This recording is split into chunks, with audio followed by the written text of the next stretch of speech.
By Vladimir Isachenkov. Associated Press. Moscow. Russian President Vladimir Putin privately laid flowers at Mikhail Gorbachev's coffin on Thursday, snubbing the weekend's public funeral in a move reflecting the Kremlin's uneasiness about Gorbachev's legacy. Just before departing for a working trip to Russia's westernmost Baltic exclave of Kaliningrad, Putin visited a Moscow hospital where Gorbachev's body was being kept before Saturday's funeral. Russian state television showed Putin walking into Gorbachev's open casket and putting a bouquet of red roses next to it. He stood in silence for a few moments, bowed his head, touched the coffin, crossed himself and walked away. Regrettably, the president's working schedule wouldn't allow him to do that on Saturday, so he decided to do that today, Kremlin spokesman Dmitry Peskov said in a conference call with Reporters. Gorbachev, who died Tuesday at the age of 91, will be buried at Moscow's Novodevichy cemetery next to his wife, Raisa, following a farewell ceremony at the Pillar Hall of the House of the Unions, an iconic mansion near the Kremlin that has served as the venue for state funerals since Soviet times.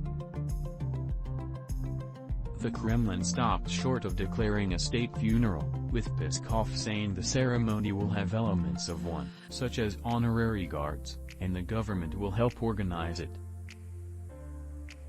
He wouldn't elaborate, however, on how the ceremony will differ from a full-fledged state funeral.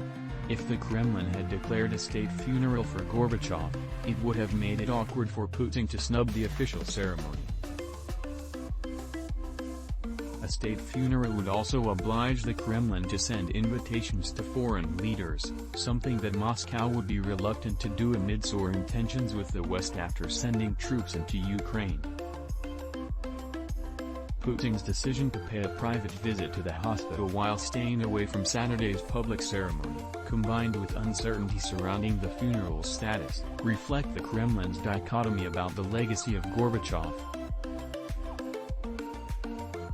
The late leader has been lauded in the West for reforms that put an end to the Cold War but reviled by many at home for actions that led to the 1991 Soviet collapse and plunged millions into poverty.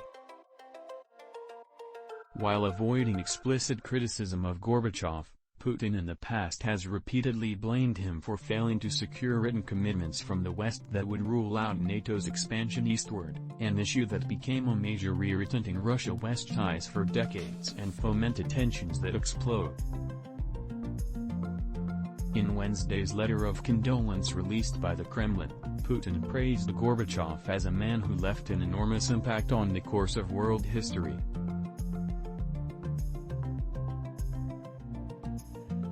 He led the country during difficult and dramatic changes, amid large-scale foreign policy, economic and society challenges, Putin said. He deeply realized that reforms were necessary and tried to offer his solutions for the acute problems.